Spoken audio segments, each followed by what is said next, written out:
আমি সেইদিনা দেখুওৱা পথটো আৰু আজিৰ অৱস্থা চাওক। বৰ্তমান সময়ত আপোনাৰ একাঠু পানী আৰু গাড়ী মটৰ যাবলৈ এতিয়া সমস্যাৰ সন্মুখীন হৈছে। আৰু এইটো পথেদি এতিয়া ছাত্ৰ ছাত্ৰী কেনেকৈ স্কুললৈ যাব বা গৰম বন্ধ হৈ আছে, তথাপি ইয়াৰ পথচাৰীসকল কেনেদৰে যাব, ইয়াৰ লোকসকল গেলেকীলৈ কিদৰে অহা যোৱা কৰিব, নগৰলৈ কিদৰে অহা যোৱা কৰিব, নাজিৰালৈ কিদৰে অহা যোৱা কৰিব।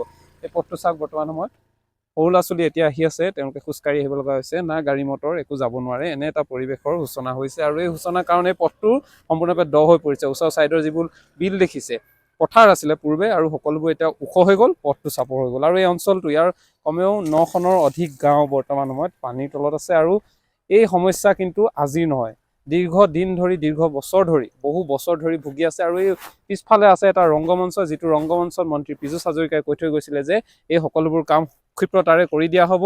আৰু মই ৰংগমঞ্চটো দেখাবলৈ অনুৰোধ জনাইছোঁ। আৰু তাৰ সমান্তৰালভাৱে গেলেকীৰ শিৱসাগৰ প্ৰশাসনেও কৈছিলে ইয়াৰ উপনৈখন খান্দি দিব, কিন্তু উপনৈখন খান্দি দিয়া নহ'ল। ফলশ্ৰুতিত আজিও কিন্তু ৰাইজ সমস্যাৰে জৰ্জৰিত হৈ থাকিলে। নাগালেণ্ডৰ যিসমূহ কয়লা খান্দে, কয়লা খন্দাৰ পিছত যিসমূহ তাৰ যিমানসমূহ লেতেৰা আছে, সকলো লেতেৰা আহি ইয়াত এই পৰিৱেশৰ সূচনা কৰে। আৰু এই গোটেই অঞ্চলটো মৰাণ গাঁও, গেলেকী মৰাণ গাঁও, লাহন গাঁৱকে আদি কৰি সকলো অঞ্চল পানীৰ তলত। সামগ্ৰিক পৰিৱেশ আমি দেখাইছোঁ, কাৰণ আমাৰ বাতৰি পৰিৱেশন কৰি নিজৰো লাজ লাগিছে। আপোনালোকক ইমানেই দেখাই আছোঁ, বাৰম্বাৰ দেখাইছোঁ, তাৰ পাছতো কিন্তু কাৰো গাৰ শিলা বা গানেও গুৰুত্ব প্ৰদান কৰা দেখিবলৈ পোৱা নাই। কিন্তু ইয়াৰ সমান্তৰালভাৱে এই লোকসকল বৰ্তমান সময়ত প্ৰতিটো দিনতে তেওঁলোকে কিদৰে সমস্যাৰ সন্মুখীন হ'ব লগা হৈছে, কিদৰে তেওঁলোকে প্ৰতিদিনাই এই পানীৰ যি প্ৰত্যাহ্বানৰ মাজেৰে তেওঁলোকে অহা যোৱা কৰিব লগা হৈছে, ইয়াক লৈ এতিয়া আপোনালোকে নিশ্চয় বুজি পাইছে, কাৰণ এই অঞ্চলটোৰ লোকসকল কিমান সমস্যাত থাকিব লগা হৈছে। আৰু তাৰ পৰিপ্ৰেক্ষিতত কিন্তু আজিলৈকে স্থায়ী সমাধানৰ স্বাৰ্থত কোনো এক বিশেষ ব্যৱস্থা গ্ৰহণ কৰা পৰিলক্ষিত নহ'ল।